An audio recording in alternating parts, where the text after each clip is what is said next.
Welcome back to Linear Algebra. I'm Dr. Jeff Groh. Before going forward and developing an additional topic, I'd like to tie up some loose ends from the last section. In particular, I'm going to need to begin with a review of the product to sum and the sum to product identities. It may have been a while since you've seen these identities, so I'll go through the derivation. Remember, if you have the cosine of A minus B, the difference of angle identity says that's cosine A, cosine B plus sine A, sine B. And if I have cosine A plus B, that's cosine A, cosine B minus sine A, sine B. We're going to add these. The cosine of A minus B plus the cosine of A plus B is twice the cosine of A times the cosine of B. It follows then that cosine A cosine B is 1/2 times the sum of the cosine of A minus B plus the cosine of A plus B. You can see that if you subtracted instead, the cosines would cancel and you double up on the sines. So we have the sine A sine B is 1/2 cosine A minus B minus cosine A plus B. If instead we used the difference of angle identity and the sum of angle identity for sine, sine of A minus B, you know that to be sine A cosine B minus cosine A sine B, and the sine of A plus B is sine A cosine B plus cosine A sine B.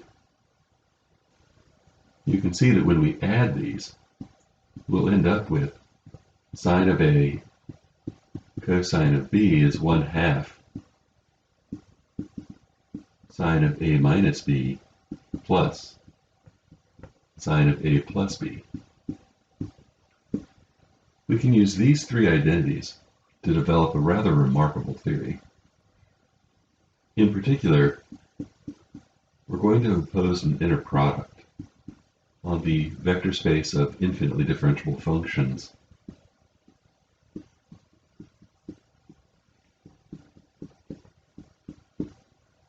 And we're going to collect a set of functions, cosine 2 pi nx, 1, and sine of 2 pi nx, where I'm going to let n run from 1 to infinity. You can see that I'll have an infinite collection of functions here. But there's something interesting about this collection of functions in relation to the inner product that we have imposed. Every inner product that you imposes a geometry on the collection of objects. What is the geometric relationship between these particular functions? So let's look at the inner product of cosine 2 pi nx and 1. That's the integral from 0 to 1 of the cosine of 2 pi nx. Now, the period of this function is 2 pi divided by the coefficient of x. N is going to be a natural number from 1 to infinity, which means between 0 and 1, we will cover n periods.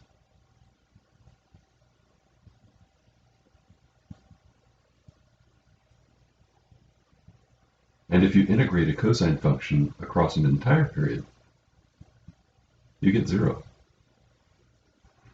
We found that this inner product is 0. You can see similarly that the sine of 2 pi nx with 1 is also 0. Remember, two vectors are orthogonal if and only if their inner product is 0. We deduce that all of these functions, cosine 2 pi nx and sine 2 pi nx, are orthogonal to the function 1. But are these functions generally pairwise orthogonal? We have to take the other possible inner products, of which there are 3 kinds. First, cosine 2 pi nx and the cosine of 2 pi mx, where we're assuming that n and m are different. How do we do that? That's the integral from 0 to 1, cosine 2 pi nx, cosine 2 pi mx. It is here that we need the product to sum identity. This is 1/2 the integral from 0 to 1, cosine of the difference. The difference is going to be 2 pi n minus mx, and then plus cosine of the sum, which is 2 pi n plus mx.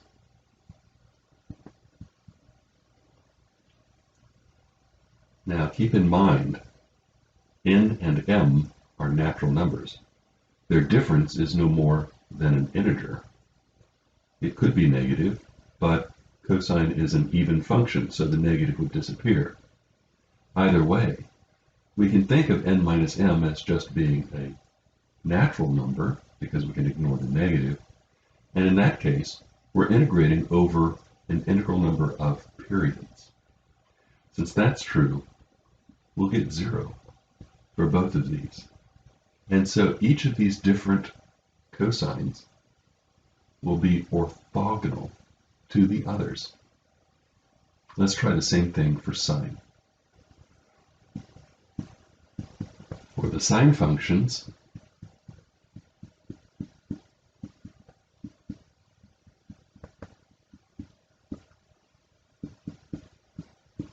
assuming of course that n and m are distinct, we'll have 1/2, remember how this went, cosine of 2 pi n minus mx minus cosine 2 pi n plus mx. And for the same reason as before,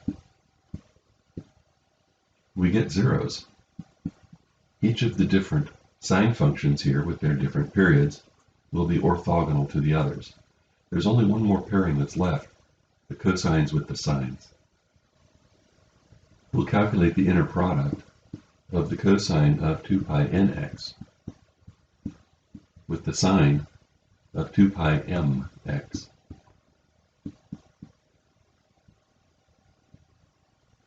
Using the product to sum identity, this will be the sine of 2 pi n minus mx, and then plus the sine of 2 pi n plus mx.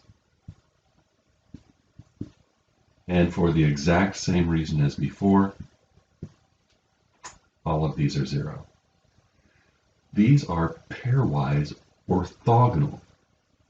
It looks like they span an infinite dimensional vector space, since there's an infinite list of these independently orthogonal vectors.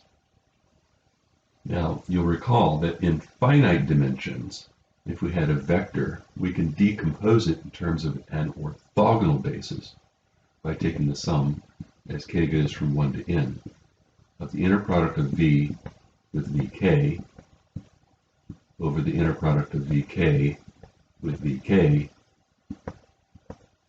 times vk. It's like building up a street map. Go 12 blocks east and 10 blocks north. Go along these orthogonal directions to reconstruct the original function. But we're now in infinite dimensions, so some interesting things might happen. We'll have the question, is it still true that v is the sum as k goes from 1 to infinity inner product of v with vk, inner product of vk with vk times vk is, do we still get equality? And another pertinent question, each of these vectors is infinitely differentiable. When we add up an infinite number of these, do we still get a vector that's infinitely differentiable? Or is it possible to get something that's no longer differentiable at all? To get at that last question, I'm going to look at a very unusual function. My function is going to be 0, and when x lies between 0 and 1/2, and 1, for x going between 1/2 and 1. And I'm not going to specify what this function does at 1/2. I could define it to do anything at 1/2 if I want to. I could define it to be 10 at 1/2, or pi, or e, anything I want. But, as you'll see, this theory has a way of choosing what you should choose at 1/2. We need to find the inner products between this function and each of these different linearly independent orthogonal direction vectors. So first, we'll calculate the inner product of f with 1. You can see this function is 0 until you get to 1/2,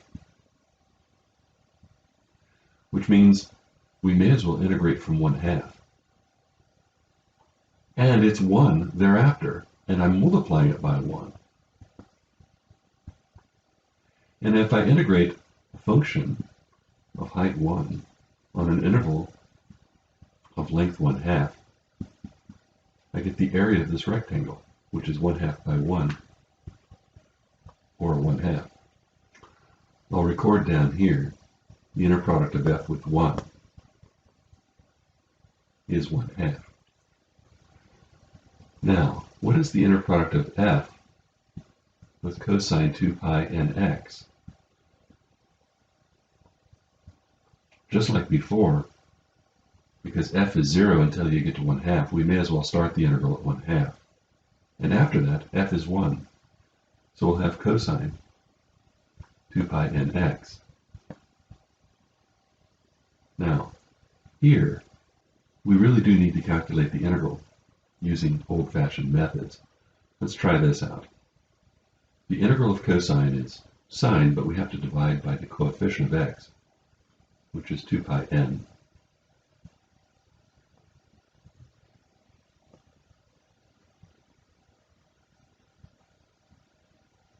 This 1/2 will make all the difference. When we plug in x equals 1, the sine of any integer multiple of pi is 0. So we'll get 1 over 2 pi n times 0 minus. Now when we plug in 1/2, we again get pi n, because the 2 and the 1/2 will cancel. And we get 0 again. So the inner product of f with cosine 2 pi nx is 0. This function is orthogonal to all of these, all infinitely many of those. Now what about the sines? Finding the inner product of f with sine 2 pi nx. Again, we'll integrate from 1/2 to 1. And f is 1 on the last interval, so we just have sine 2 pi nx. An antiderivative of sine is negative cosine. But we have to remember the 1 over 2 pi n. We'll have cosine 2 pi nx, and we're evaluating from 1/2 to 1. So we'll have negative 1 over 2 pi n. When we plug 1 in for x, we will get an even integer multiple of pi. That's cosine at the end of its period, which is 1. When we plug in 1/2 for x, The 2 and the 1/2 cancel, just giving us an integer multiple of pi. You might remember that the cosine of n pi is minus 1 to the n. And so that's exactly what we get. I'll record that over here. The inner product of f with the sine of 2 pi nx is, I'll write it as negative 1 to the n minus 1 over 2 pi n. Now this collection of vectors is orthogonal, but it's not orthonormal, which means we need to calculate one more thing. We need to calculate the inner product of sine of 2 pi nx with sine of 2 pi nx, where these are now the same. Before we assumed that they were different. Now, what happens if they're the same? You can't get 0 because these are not the 0 functions. We'll have sine squared 2 pi nx, and here we need to use our half-angle identity. Sine squared theta is 1/2, 1 minus cosine 2 theta.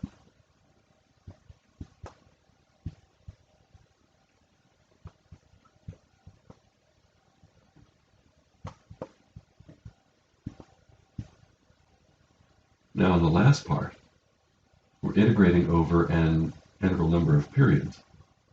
So we get nothing from this. Well, 1/2.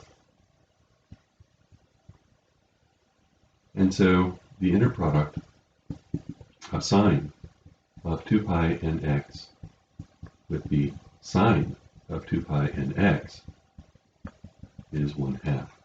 There's only one more element that we need, and that's the inner product of 1 with 1. The inner product of 1 with 1 is easy. Rectangle of side 1 and 1, a square of side 1 has area 1. Now, remember how our theory went. Is our function f going to be equal to the sum of all of these different terms? First of all, the inner product of f with 1, the inner product of 1 with 1 times 1, plus the sum, as n goes from 1 to infinity, of the inner product of f with sine of 2 pi nx over the inner product of the sine with the sine times the sine of 2 pi nx. Do we get equality? We'll find out. The inner product of f with 1 is 1/2, and the inner product of 1 with 1 is 1. So the first term is just 1/2. We'll have the sum, as n goes from 1 to infinity. The inner product of f with the sines was the quantity negative 1 to the n minus 1 divided by 2 pi n, and then divided by the inner product of the sines with the sines. If we divide by 1/2, the 2 will just cancel, and we'll have the sine of 2 pi nx. How does all of this relate to this thing over here? Let's graph this thing on our computer.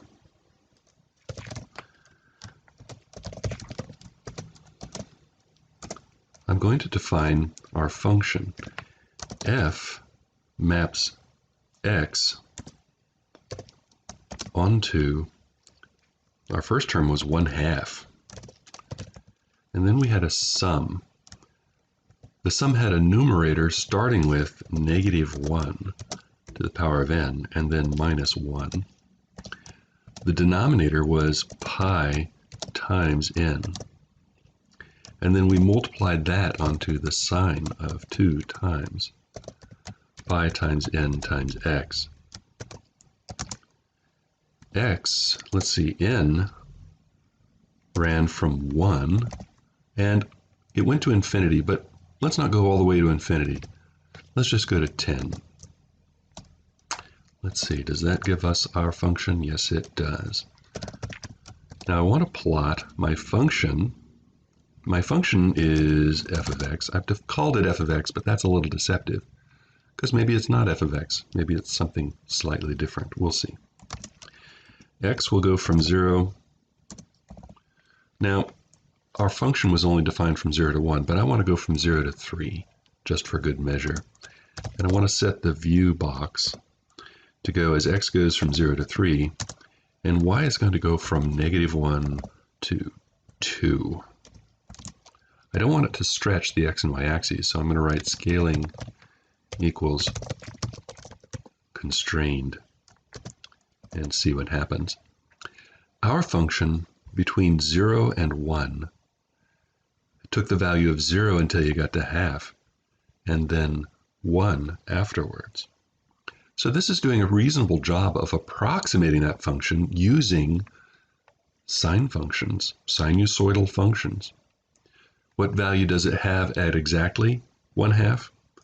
At exactly 1/2, it has to take the midpoint between the minimum and the maximum, and that will be exactly 1/2.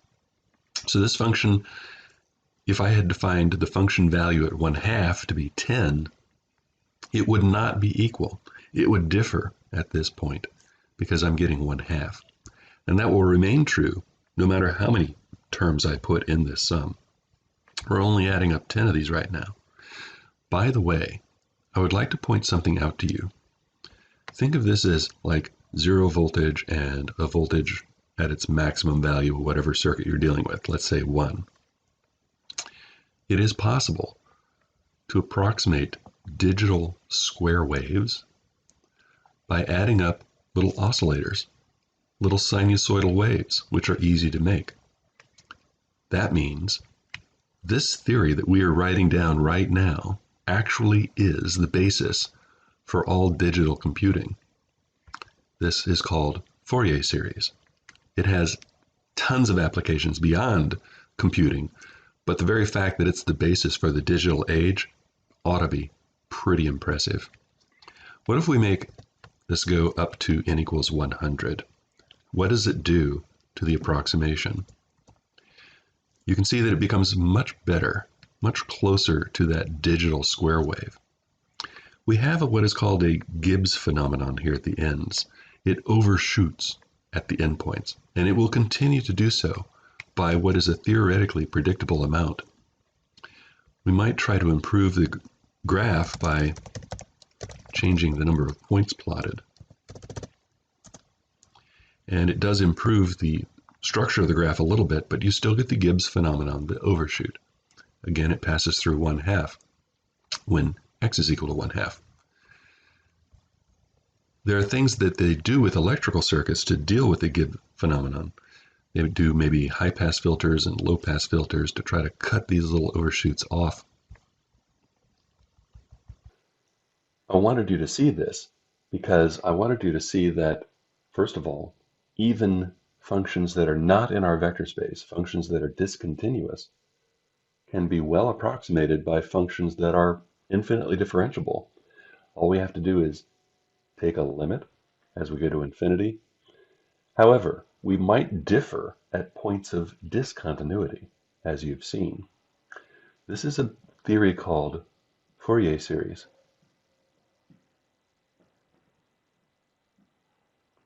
Fourier, who studied the theory of heat. This is a very interesting theory that is developed in our course in partial differential equations.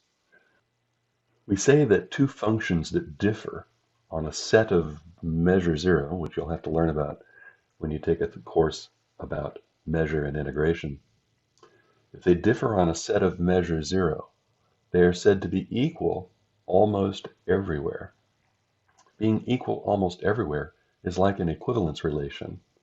When we're dealing only with functions that we are interested in integrating, what happens on a set of measure 0 won't affect the integral. So we won't be able to detect any of those differences on that set of measure 0. And surely at a single point is a set of measure 0. This function is discontinuous at x equals 1/2. The Fourier series gives you the average of the left and the right limits as the value for the Fourier series. That may not equal the value of the original function, but that's okay because That's a difference on a set of measure 0. So the functions are still equal almost everywhere. Note that in using these very smooth, infinitely differentiable, in fact they're analytic functions, to approximate a discontinuous function, we can do that in the limit, not with finite sums though. With finite sums, we'll always have smooth functions when we add up a finite number of smooth functions. In the limit, we can get something that's not continuous. That means that the set of continuous functions is not complete.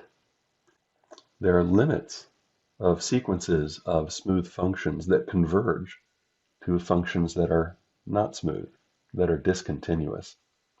So the limit points aren't in the space of infinitely differentiable functions. We can take limits of infinitely differentiable functions and end up with functions that are not infinitely differentiable. It's kind of like taking the irrational numbers out of the real line and working only with rational numbers. You can take a sequence of rational numbers and end up having those converge to an irrational number. The rational numbers are not complete. This completeness is an important property for vector spaces generally, including in the infinite dimensional case. And you can see that this is important since this underlies all of digital electronics. We have seen that orthogonal bases are great for picking apart vectors. Orthonormal bases are even better. For an orthogonal basis,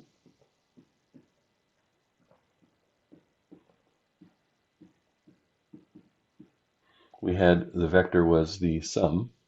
As k went from 1 to n, the inner product of v with vk, inner product of vk with vk times the vector vk. For an orthonormal basis,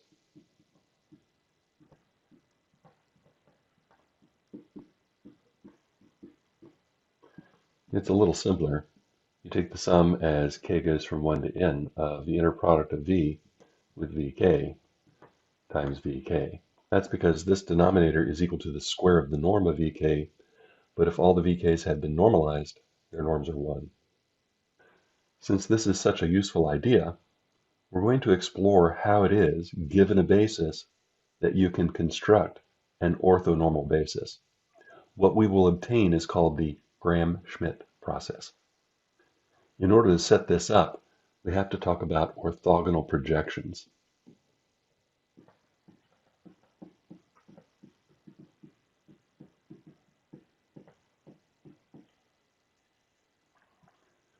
If you have some vector v and some other vector u, we want to find the orthogonal projection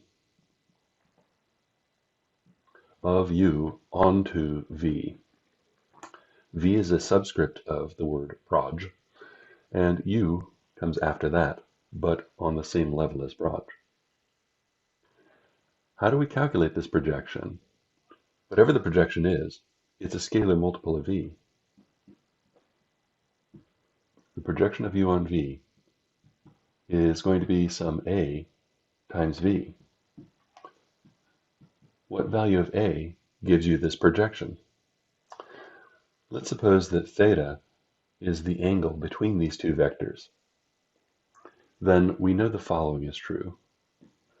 Cosine theta is the inner product of u with v over the norm of u, norm of v. This is really by definition at this point for the arbitrary inner product. Now, the length of this side, the length of the projection of u on v, divided by the length of u, is adjacent over hypotenuse on a right triangle. That too is cosine theta, which we know is the inner product of u and v over the norm of u and v. We can multiply both sides by the norm of u, canceling that out. On the left-hand side, the projection is the norm of a times v, the norm of the projection.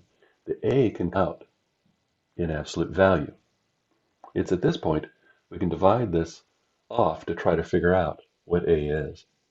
We'll have the absolute value of A is the inner product of U and V over norm of V squared. That's the inner product of U and V over the inner product of V with V. Now, we have been implicitly assuming that theta is between 0 and 90 degrees. If theta is between 90 and 180 degrees, cosine will be negative in the second quadrant. And that means the inner product will be negative, inner product of U with V. Let's try the following. A is the inner product of U with V over the inner product of V with V. If the inner product of U and V is negative, then we want A to be negative because the projection will go in the opposite of the direction of V. We deduce then that in all cases, the projection of U onto the vector V is the inner product of U with V over the inner product of V with V, all times the vector V. We'll make this as a definition. As an example, let's find the projection of x squared onto x. What we get will depend upon the inner product that we choose. First, let's suppose that the inner product of A plus bx plus c x squared with alpha plus beta x plus gamma x squared is A times alpha plus b times beta plus c times gamma. Take the coefficients and multiply them together. It's possible to prove that this is an inner product. It satisfies those four properties of an inner product. In that case, if I want to take the inner product of x with x squared, I get 0. So in this case, the projection of x squared onto x is 0. Second, let's suppose that the inner product is the inner product that we just used for our Fourier series.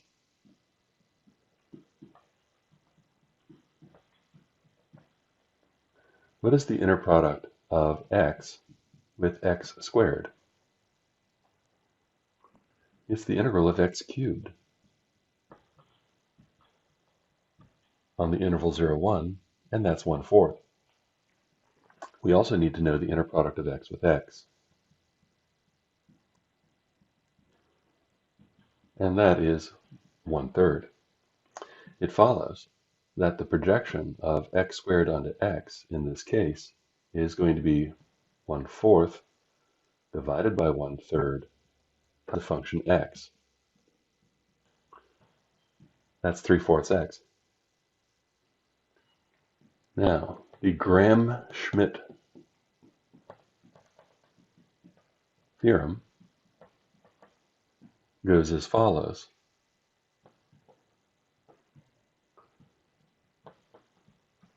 Every finite dimensional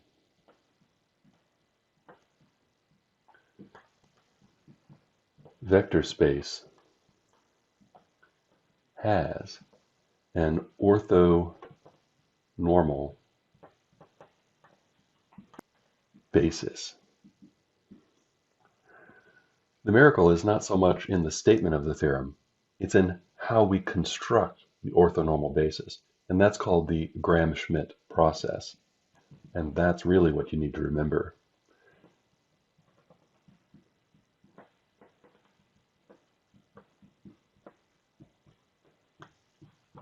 You need to know how to construct an orthonormal basis given an arbitrary basis. We'll use mathematical induction, starting with let n equal 1. That's the dimension of the vector space. Then the basis consists of a single vector. We'll set a new basis, we'll call it the basis wearing a hat, b hat, to be the old basis normalized. It now has length 1. So this is an orthonormal basis. Now, the next step starts with the induction hypothesis. We'll suppose every vector space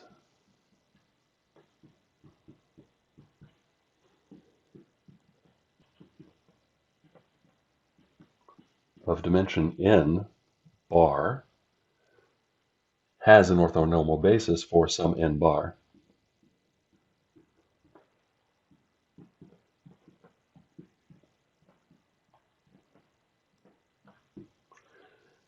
We need to prove that at the next place, n bar plus 1 dimensions, you may also construct an orthonormal basis. Suppose the dimension of the vector space V is n bar plus 1. If V has dimension n bar plus 1, we'll have a basis V1 to Vn bar to Vn bar plus 1. The plus 1 still in the subscript.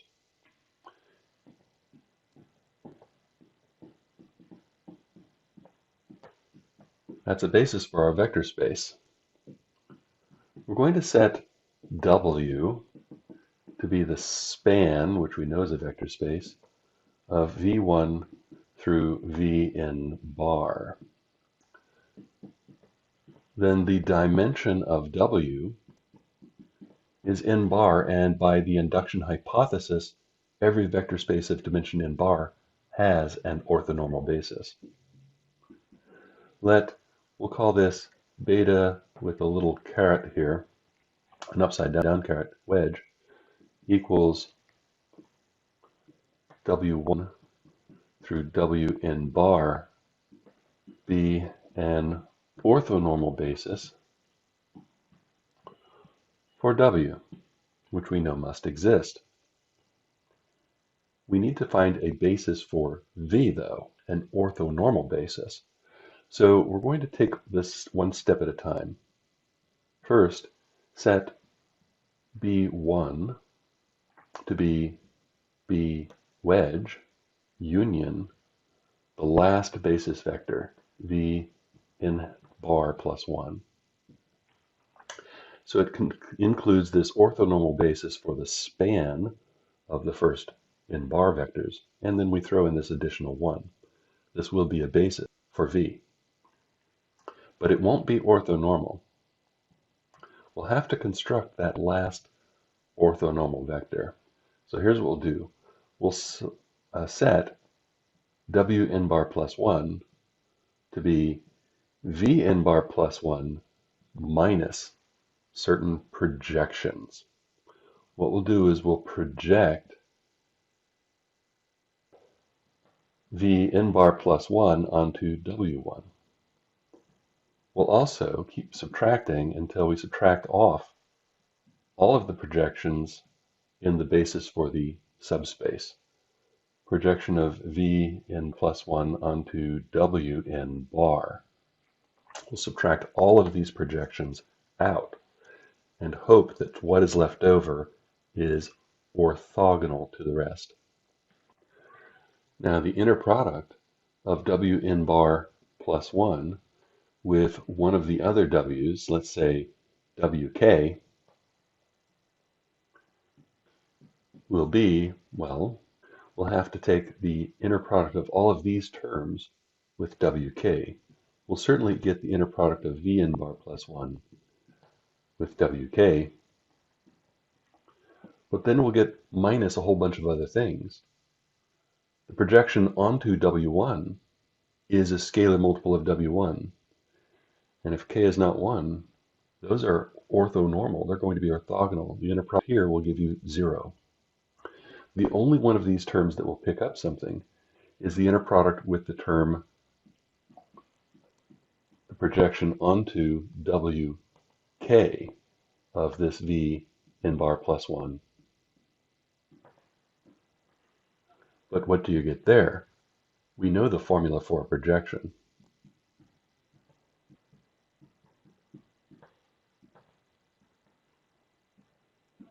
The projection is the inner product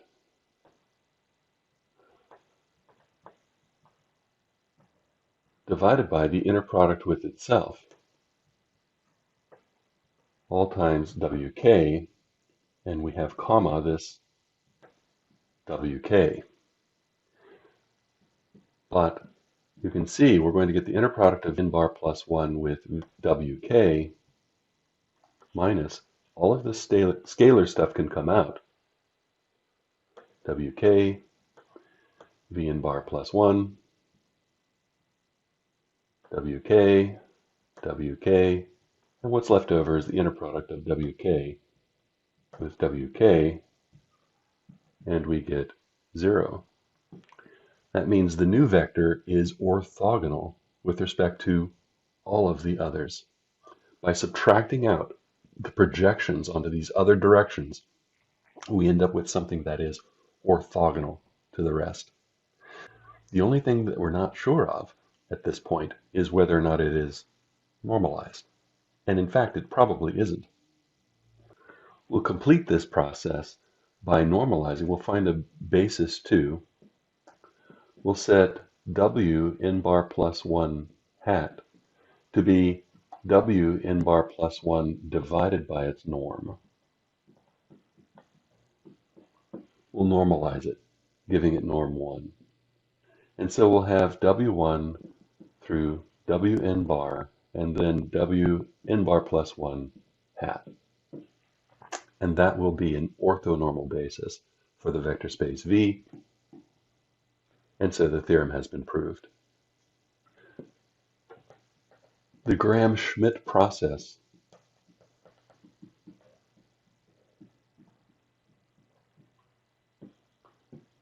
can be simplified as follows.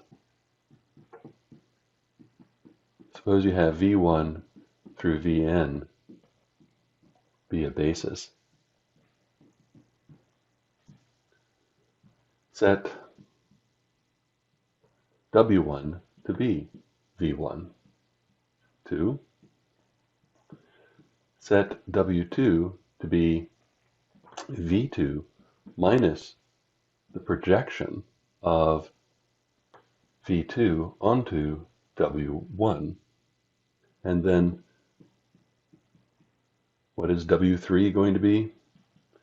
It's V3 minus the projection of V3 onto W1 minus the projection of V3 onto W2, and so on. Then, once we have this orthogonal basis, we normalize. Normalize each vector to obtain an orthonormal basis, the Gram-Schmidt process. As an example, let's look at the vector space P2, and we know that it has a basis 1x x squared. We'll impose the inner product.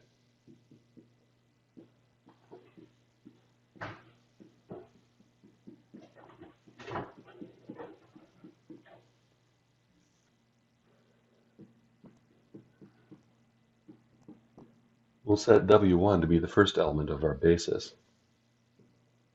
W2 then should be x minus the projection of x onto 1. The projection is the inner product of x with 1 over the inner product of 1 with 1, which we've just seen is 1, all times 1. We'll have x minus the integral from 0 to 1 of x times 1 dx, all times 1.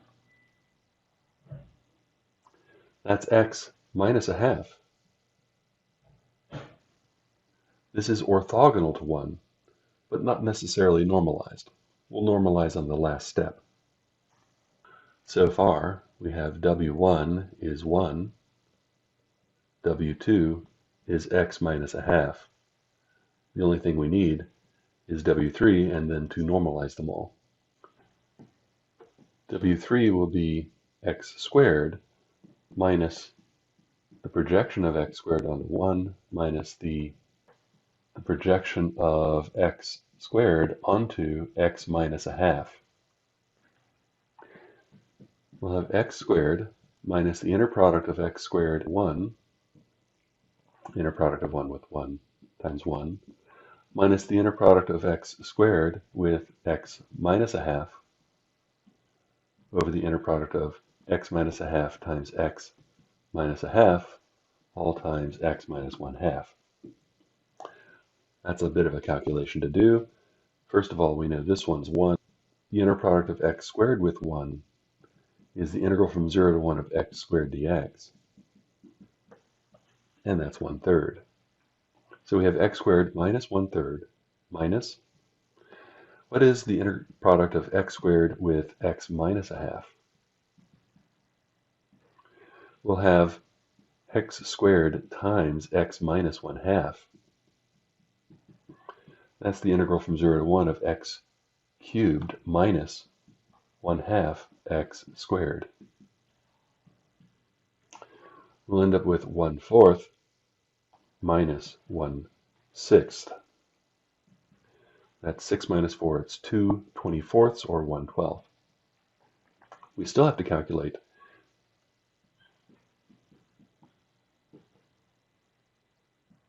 the inner product of x minus a half with x minus a half. The inner product of x minus a half with x minus a half is the integral from 0 to 1 of x minus 1/2 squared. Well, that's 1/3 x minus 1/2 cubed evaluated from 0 to 1.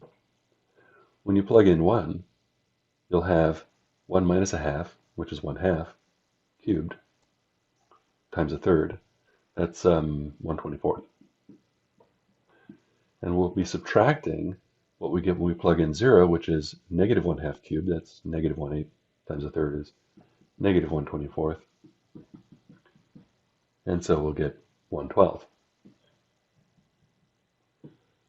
These will cancel.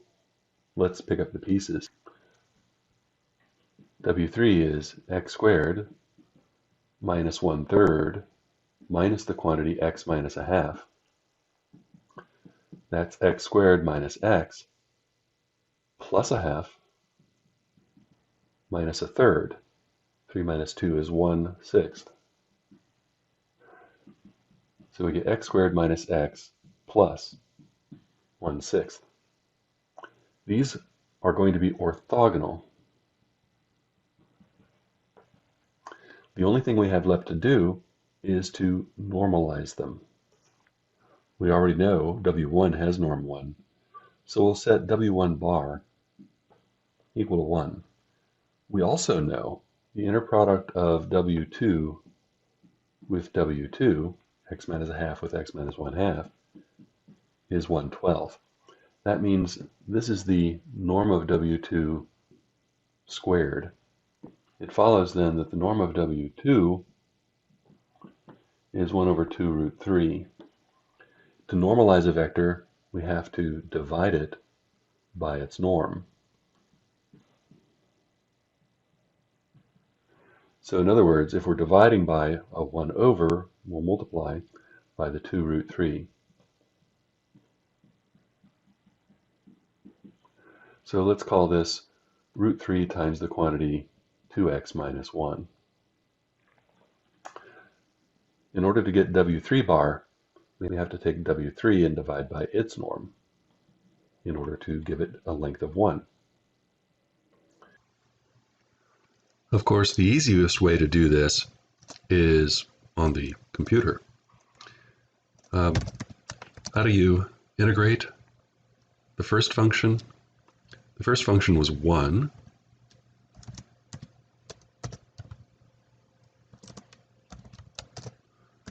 Which of course gives you 1. So W1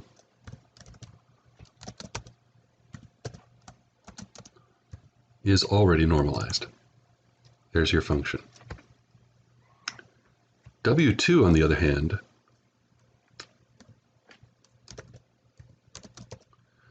was defined to be x minus the projection. The projection was the inner product of the function x onto the function 1,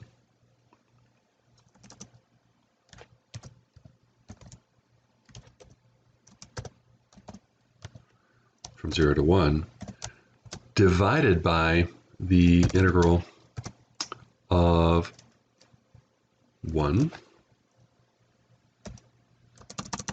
We already know that inner product was 1. And all times 1.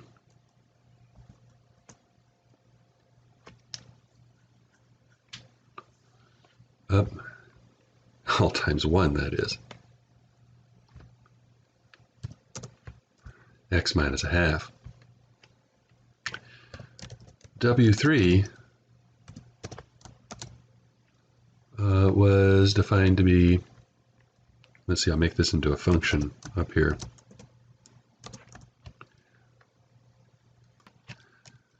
To calculate W3, we need to take x squared and subtract out the projections onto these other orthogonal directions. The projection onto W1 is the integral of x squared times 1 as x goes from 0 to 1 divided by 1 and then times, of course, 1. The other projection will be the integral of x squared times x minus a half. X goes from 0 to 1 divided by the inner product of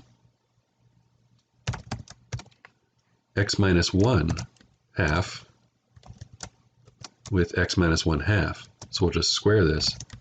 X goes from 0 to 1. And then we have to multiply all of that times the quantity x minus 1 half. So we'll set W3 to be the function that sends x onto x squared minus x plus 1/6. The only thing we have to do now is normalize everything in sight. W1 is already normalized, so we'll set W1 hat to be the function that maps x onto W1 of x, and that's obviously everything equal to 1. W2 hat will be defined to be the function that maps x onto, well, it's going to map everything onto W2 of x divided by the norm, which is the square root of the inner product of the function with itself. So that's going to be W2 of x squared. X goes from 0 to 1. Now it might be better, before defining this as a function, to figure out what that function is. So we'll define W2 hat to be the function that sends x on 2. Let's see, we get the square root of 3 times the quantity 2 times x minus 1. Now, we need to normalize W3. So for that, we'll take W3 as a function of x, and we'll divide by the square root of the inner product of W3 with itself. So I'll integrate W3 squared as x goes from 0 to 1. Close the integral, close the square root, and there we are. So let's define W3 hat to be the function that sends x onto this polynomial above, which is the square root of 5 times the quantity. We have 6 times x squared minus 6 times x plus 1. Now let's check all of this. We can integrate. Let's find the inner product of W1 with everything else. So we'll take the inner product, which is the integral of W1 hat of x times, let's take W2 hat of x as x goes from 0 to 1. You can see that we get 0. And now with respect to W3 hat, we also get 0. W2 hat and W3 hat, it's also 0. What if we take W1 with W1? We should get 1.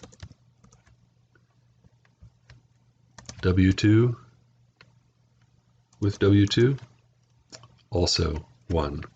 W3 with W3, also 1. You can see that we now have an orthonormal basis, and we did this by the Gram-Schmidt process. To calculate W3, we took the third vector, x squared, and subtracted out two projections, the projection onto 1 and the projection onto x minus a half. To find W2, we took x and subtracted off the projection of x onto W1.